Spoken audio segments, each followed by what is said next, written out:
Tala Fou I le nei foi wha o ponga o Tala Fou mai le siu fonga le lau mua I Wellingtone mo le aso lua le nei la so se fulma le iwo mati lua afe lua se fulma le wha o le tala mua o le wha malo sia ona tuturi ese o tangata o lo maututongi fale o le malo I lalo o le pulenga le kainga ora e manatu le pati o le Greens wātangi ai leo no se popole o le malo I a whaina o tangata I le motiva ma le le tango lima. Peitai o le manatu o le main star fale o le malo, Chris Bishop, o fale o le malo o se wha manuianga e ma whai o na ave esea mai tangata o loo no nofo ai pe a whai e wha atala le ma le wha maoni I ai. O le teimi nei, ua polo ina e le main star ma le malo le kainga ora ina ia matua wha malo sia ona whaia se tonga whiti I te ngāta e no nofo I whale nei o le malo, ai le o tausisia tu unga maia inga o le tongi no ia whale, a toa hai fo I maisi vaenga taua, e au fia ai le vaenga ma le tausinga o nei whale o le malo. E au fia ai lea whaatanunga le te tau na whaatino loa o le tutuli ese o te ngāta o loo whaafita auli pea, ma ia whaamuta loa le avanoa e no nofo ai I la tō I whale o le malo. Whaalia le sui o le partia o le Greens o Tamata Paul o le nei whainga whaamae o le a tili ai o na mawhatia tangata mātitiva ma lima vai ma tūlai mai ai isi mau whaafita auli mo se vasenga po se vaenga tu tele o tangata. Whaalia fo I Paul o le whailo mai o le nei fuafuanga le malo I le nei vai aso o se tasi le nei vaenga o le mau fuafuanga a le whainga malo e whaasanga I tangata ia o lo o pito mo o mia se veso soani. I se manatu o le sui o le partia le Labour mo mata upu tau whale le li whaipule a Kieran McNulty na ia tauai o le mele o tupu nei o mana o le malo ina ia vave o na le ai se lisi whaatali tali o tangata o lo o fia mauani whale e no nofo ai ai au noa mo le whaia I ai o se tonga whiti I le mafuanga e umi ai le lisi whaatali tali o lona talitanunga e mafua ona o le lava o whale o le malo. Ua ngai ia tai o whainga malo ma pulenga whaalauto I whale I le tonu o Wellingtone ma ona nuutua oi e sila to toa I ni fuafuanga e ma whaiai ona tu whaatasia I lantou I se pulenga se tasi I le lumana ai. O le whono I le so, a tai o le tu malo Wellingtone, lea au fiai pule nuu o le Wairarapa, o le Hutt Valley, Cavity, whapea mo Wellingtone. O lo o whaatalatala noi nai, ia se whainga au pito le lei ma tāla whengai, e ma whai, o na tu whaatasi ai pulenga umanei, I lalo se pulenga whai tu malo se tasi.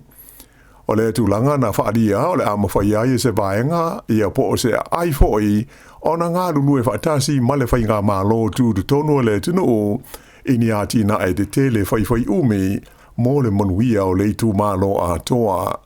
Sa whaaria whapea o le masina fau le ua whaatūlanga inai se whailo inga a tai nei o Wellingtone ma le main star whainga malo whaalautu I whale New Zealand o Simeon Brown mo le sanga talanoina pea o le nei mata upu. E lua ni fale whaapea ma le tino I tupe valu se fulu moafe tā la mani ta male a toai ma se whanai tasi na whao whaamalosi e leo I se vaenga o le lata uos whainga e whaasanga I tangata soli tu la whono taruai nei. Whailo mai e le lisa atini sinia ya Mike Fisher o ia me to tino na o lato tau fia mai I le taimi o neos whainga se lua leo sa whaie le vai aso ua mawai I le ai o Hastings ai whapea I mataranga I se vaenga o le ngāio inga sa whaingoina o le Operation Yellowstone o ta vale lima na ta fia mai ai leo ios whainga sa au fia ai ma se wilafi o le tu ainga taunga ta o le Harley Davidson ai whapea ma se ta vale o le tu ainga o le Mazda BT50 Tolus fulma le fitu tau sanga le matua se tau lea ua tau fia ai leo mai Hastings e mai o lo tau fia pea ma le wha moe e tu lai o iei luma o le wha amsinonga wha ai tu ma loi manukau I le as foreile. Ilaoa hat sa ta fia fo e leo nisi fana mani utu tau ato ai mani fuala au whaasaina i le pito nuu o nae i le pō leo sa na te nei. E to lua ni elisa i tono le ta vale na ta fia e leo. O le isi e fast full waru tau sanga le matua, ai fast full lima tau sanga o le tasi o la ua ia so lia tu unga mai e inga na ta tala i tua. O sa ilinga na whaia i le ta vale ato ai ma le fale, na maua i le leonia o penga maa losi, wha pēr mani utu tau, ai mai se o ni la au o le marijuana, wha pēr ma le vai la au whaasaina o le methamphetamine. O le au o ane le to lua le i lumo le whaamisnonga wha aitu maa lo i loa hat, e tali i mōrianga o whaia whaasanga ia i la ua, e au fia ai le umia ni vai la au whaasaina, atoa ma le umia whaasori tu la fono o ni au penga maa losi. O le taungo fia o le tamato i le tono New Zealand i nei taimi, a tono o se tala fia lea mo le au whaatau, pe tai o whaalia, o le nei tūlanga ua i longa o nā whaina ai, le au hoi whaatoanga e tuto ina lea ho i fuala au aina. Sa i longa o na le lei ma tele le tamato mai whaatoanga te tele umai se lau luas fulu e whaapitoa i le atina ina o le tamato i le tono New Zealand i le nei tau sanga. Pe tai, o le so o tau sanga i tolu e le o mawhai o na to e whaata watu le tamato New Zealand i Australia, ona o se wha mai sa whaina i le tau sanga i nuafe rufultasi, o ilonga ai o na tele le tamato i tono le tunu ma mafu ai o na pau i lalo le tau, e pei ona iai le nei taimi. Wha ilo mai le teitei fono o le komiti wha foe o le pulenga o le whalapo tonga o le tamato New Zealand o Barry O'Neill, sa le leila amtanga o le tau sanga, na maua se tau lei mo la ui whaatoanga, ai ona o le tele na ua le tamato i le maketi, ua mafu ai ona pa u maa walalo le tau i le taimi nei. A o le itula i mai le wha mai, na fiai le tamato i New Zealand, lea sa whaata watu i Australia, sa o i le se fulma le lua, tesi ma le lua miliona tala, le tupe e maua mai ai i le tau sanga. O le teimi nei, o lo whaia tau mwhainga le ofisa o whaatoanga New Zealand, i le wā ma le ofisa o whaatoanga ale malo Australia, i se awala ma whaiai, o na toi maua le awanoa mo le tamato New Zealand i maketi o Australia. Ua whaalia manino mai le taitai o le patia le New Zealand First, i awa wasa manaia Winston Peters, e le mawhaia o na toi sui, pe e le mawhai o na le whaataunu uina i a Paul Kalame mati na e sa fola e lana pati i le taimi o whaatosina o le pālota, e ui ina i a tu ina mai ai ma se lopta inga e whapea, e whaitau 4 biliona tala o loo pa ai le whaasoa a le mālo. Peitai o lea ua te ena alo i a mai e le Minstau tupe i a Nicola Willis, i a lipoti e winga i le 5 leono piliona ta la e whapea o loo pa ai le whaasoa a le whainga mālo. Peita aina whaalia le te maita i Minstau tupe, e le mawhai ona ia tautino mai le teimi nei, pe tau nuu o na whaia ia i ulai le whaapa uina i lalo o le fua o la fonga tutongi, se ia wanga nā ua tala noina mua lea mata upu e le kapeneta. O lea sa whailo ai Winston Peters, le pau la whainga e 5 leono piliona tala, e tutongi pe whaatupe nai folfolanga a le whainga mālo so whaatasi. Ina ua fasilingi o ia le autu stala sa ta uai e wawasa mana ia, e se le fua o le tuputupua e le tamao a inga, ma le mea sa manatu ai i la tau. Sa fasilingi e fo o ia pe nga whatia e le whainga mālo o na whaapa le fua o la fonga tongi, pe a whai o lea pa le 5 piliona ta la i la nātou fuafuanga. Mai na i ta uai e whaulinga mai, e whaatau nuu lava i a lea folfolanga, ai o lona whaatinonga, o le mele nā i le i whaia i aise whaai unga mautu i le taimi nei. Ai sa whaamanino i Peters, o polisi mo Paul Kalame na fola i le New Zealand First, e mauti no lava i te tau o na whaatino e le whainga mālo. O le vai aso o mawai atu nei sa whaamawina i la whainga, e wha afe ono se lau ono o mai o le COVID-19 i tonu o New Zealand, ai lua se fulu la wha i o maliu ona o lea vairusi tu sai o le ripoti mai le mtanga alue ngā le soi fua malo loina. Si lia i le awha o mai fau nei o tangata Sāmoa ai mua fo'i i le wha mai. Ai 5 la wha i o la tauna tau fia ai whale mai mo tonga fitinga.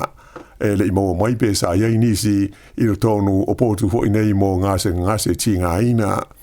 O whainu mela mo le vai aso i ona tua, sa tula i mai le wha afe valu se lau mo le tolu mai fau, ai luas ful ma le wha maliu. Se lau fitu tasi la whai o tangata sa tau fiai i whale mai mo tonga fitinga i le nā vai aso i ona tua.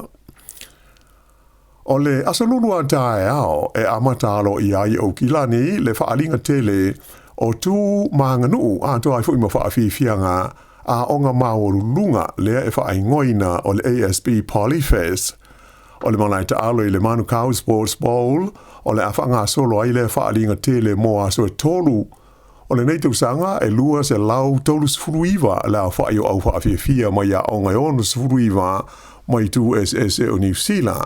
E le ngata ina au fiai ala tau whaafifianga mai e tu motu SS o le Pasifika. Ai whapea i fo ima whaafifianga wha Maori. Ta ua mai e la tau o lo wha mao popo ina le nei wha moe. E o atu i le walu afe la wha i o tamo mateine a onga o le APP se ma whaafifia i le nei whaalinga tele a o wha ngā solo ai i Manukau. Whaalia e stasi o sui o le pulenga o le ai o Aukilani i a El Filipina. O se whaatasinga tā ua tele le nei whaalinga e le tau na langolangoina e le mamadu le tinu u e sila ai mai moa i anganu SS a toa ai ma whaafiafianga a le Pasifika.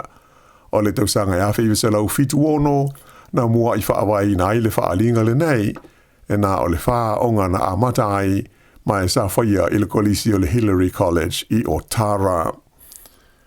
O le tangata le na maliu ina ua taia se ta avale i le ai o Sydney i le whaeunga le vai aso ua whaadia mai i whapea o ia o se lo ia Tala Fou mai New Zealand. O le nei ele i e swafa ia Mitch East lua se fulwaru tu sanga le soifua na maua atu ua manua i lunga o le ale tele i le pitonu o le Tamaran i le tu i sa sae o Sydney e le mao ma le mentawhanga o le Bondi Beach. Na si linga te umwhainga so sani e lawe ina lo nola ma maliua i lava o ia i le awala i le wawea o le sana te nei. O lo whaia nei sa i li linga leo mo le fia mau o le taamale na lawea i le nei tangata. Li potia mai fo i le maliwai i New Zealand nei o se tasi o li ta utaua i le tustusia leo tala mo ata ti whanga. O ia lea o le li i ngoa e a David Sidler e o pito lau i loa i lona tusia leo le tala mo le ata ti whanga e whaingoina o le The King's Speech le ana ia mawai le whailonga o le Oscar i le tausanga i lua awhi se fulu. O walu se fulu ono tausanga le sui fua o le nei le i e whapea no maliu a o whai malo longa mai o ia i New Zealand le whai unga o le vai aso. O le masina fau o Aparila, o le awha o popo ailo na whao malanga a le company wa lele le Jetstar i le wao Sydney mo le motu o Rarotonga. O le masina nei lea na toe amata ai malanga le Jetstar mai sini i Rarotonga sa tau fia mo le masina atoa ona o le taule ai uni pasese. Whailo mai e le whaatonu o le ofisa o tulisi e le atukuki o le ao ngā tele le nei malanga whaao popo mai Australia e tau wha tele aini a wanoa mo tangata malanga ona o le tui titi o malanga waalele i le wā o New Zealand ma Rarotonga. I ta alonga ua manu malo le li New Zealand o Paul Cole i le Siompini i se tau wanga wha le wā o malo o le ta alonga o le squash i le ai o lone tona. O Paul Cole o le numela lua lea le lolangi i le nei hoi wha a ngā tama na su e Siompini o ia ma le numela tasi le lolangi o le li o Ali Farag mai ai kupito ia ma manu malo ai le tauwanga e whaingoina o le Optasia Championship i le tamisanga le PSA se lau se fulua fe tala Amerika lona whailonga tupe na mawai. Ia o le whaiunga le nā o Tala Fou.